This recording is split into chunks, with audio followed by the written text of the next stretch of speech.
Okay, so we're back. If you saw the last time lapse, you'll see that we did get quite a bit done.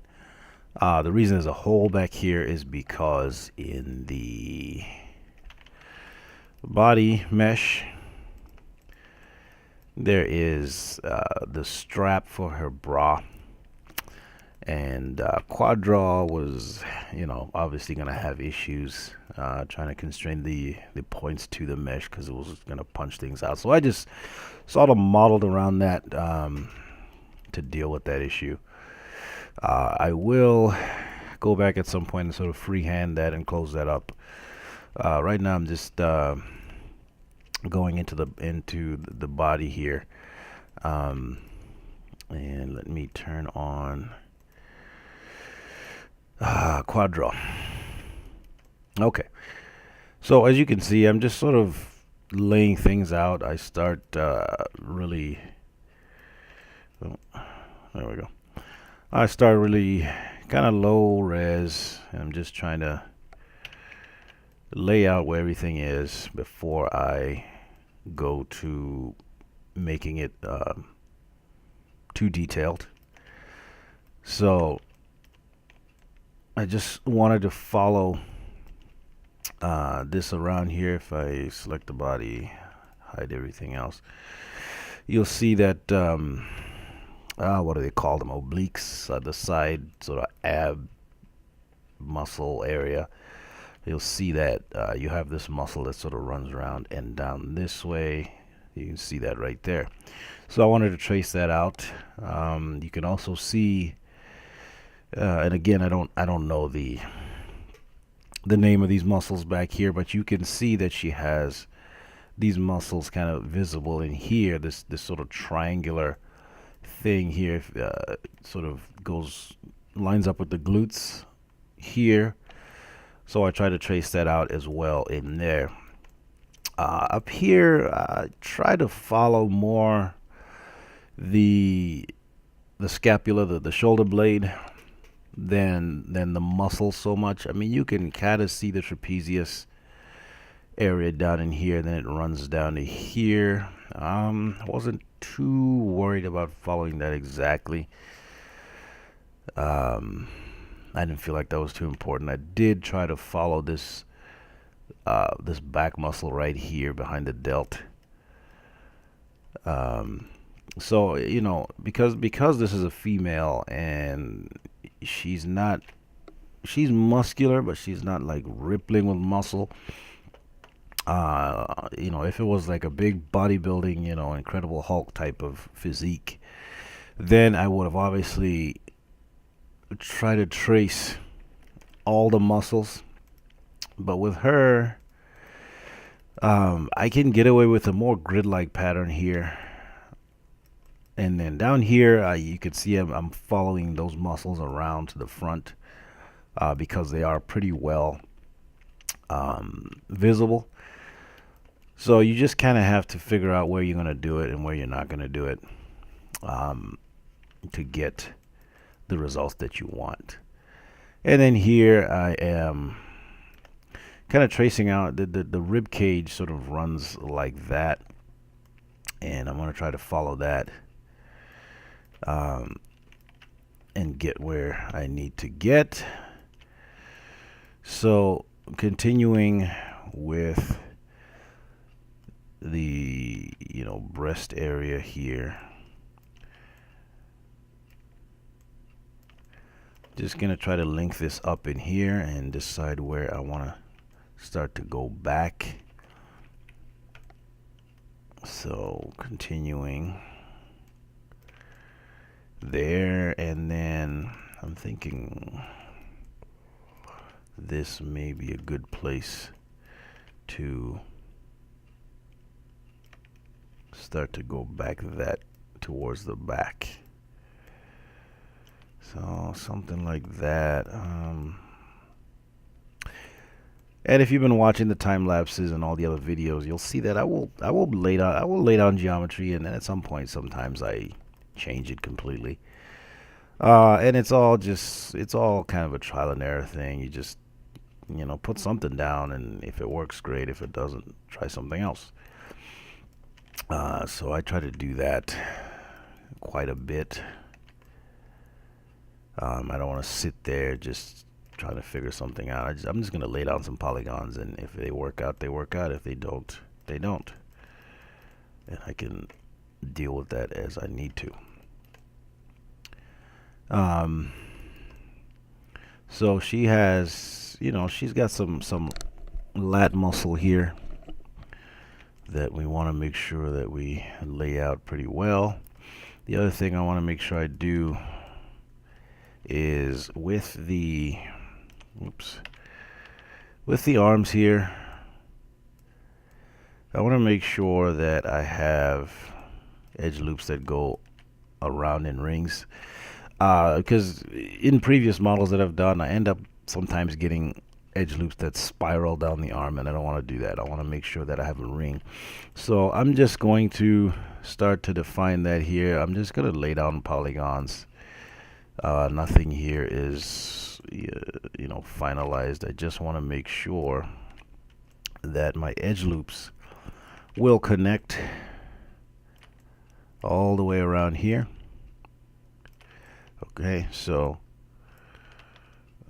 let's take this, and there we go. Okay, so now I know that it's going to be a ring pattern around here.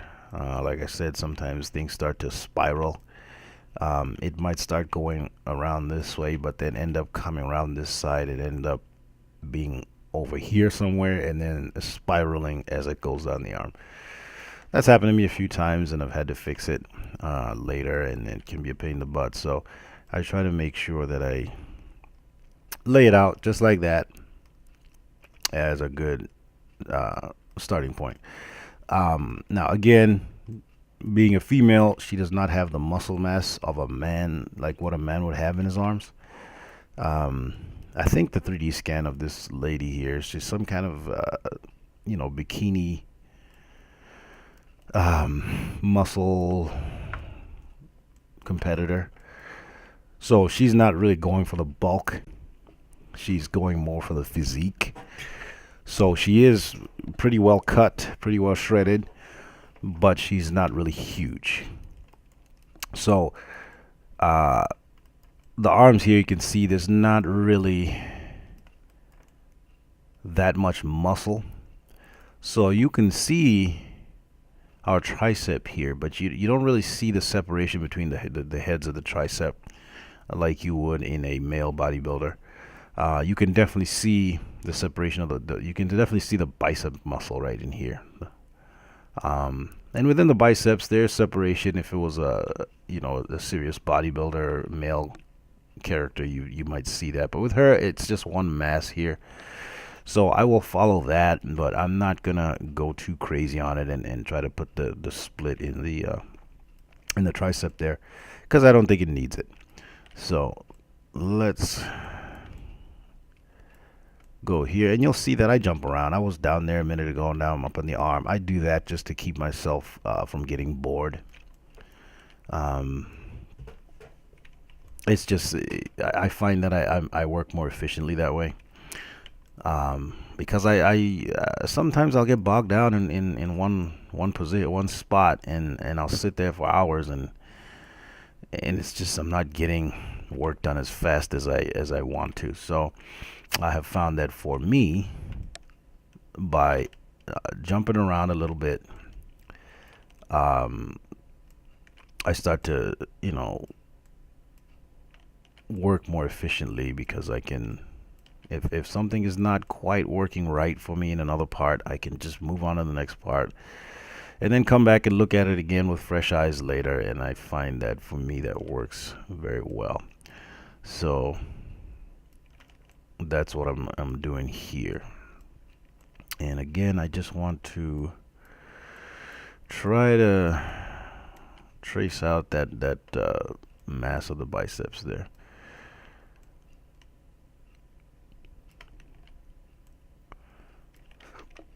And as usual, I'm trying to keep things relatively low detail until later, because I will need to up-res it later on, but I don't want to get too bogged down with polygons right now. So I'm going to do my best to keep it simpler until later. So let's try to get a feel for where this muscle is going.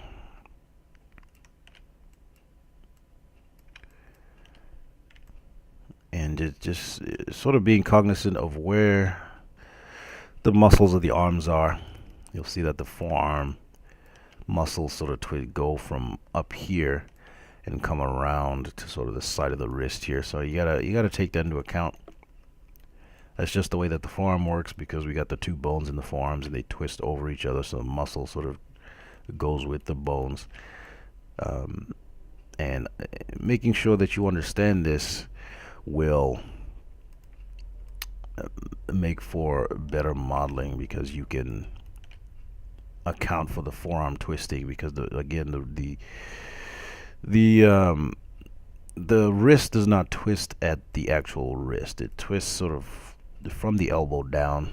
Most of that is happening in the forearm, so that is an important thing to pay attention to when you're modeling, because when they go to rig it, they're going to take that into account as well.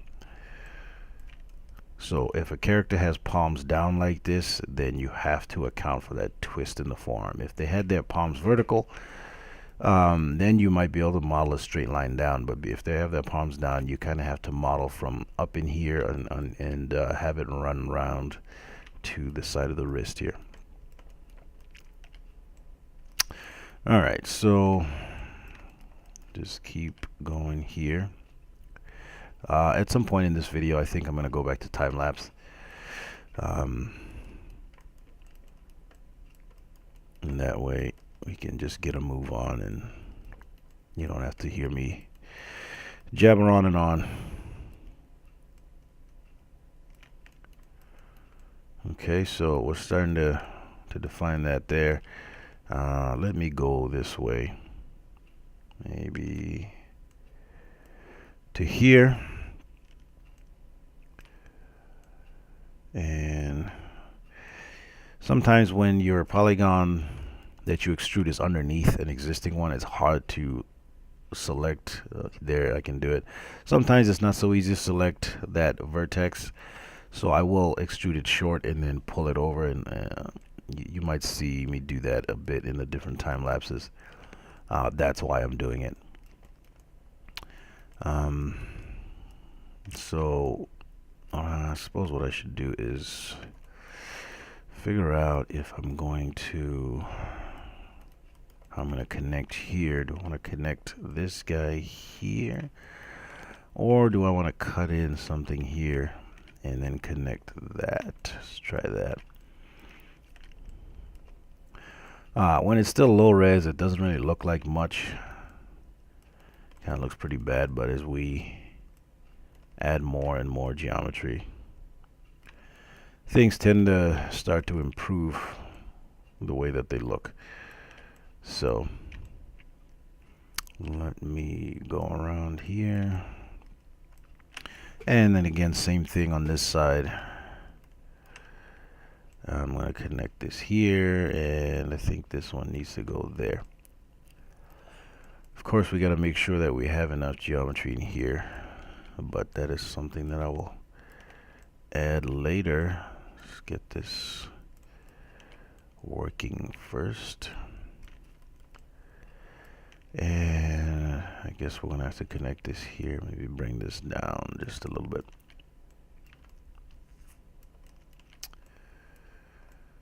Okay.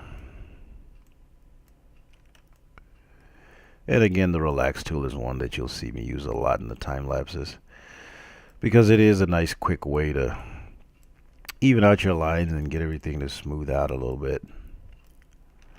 I try not to overdo it and get everything too smooth, because then it becomes too smooth, and humans are not really that smooth. So you want a little bit of bumpiness here and there, but you don't want it to be too bumpy. Okay. Now here, again, I need to make sure that my edge loops are going to work out correctly. So I'm just going to extrude this up. And because this one connects here, that's actually going to go up that way. Yeah, so our edge loops are not quite lining up as I might like, but that might actually be okay in this case.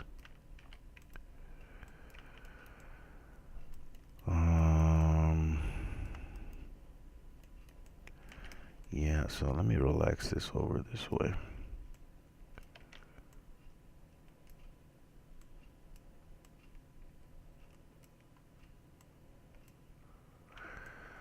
Okay. And let's go.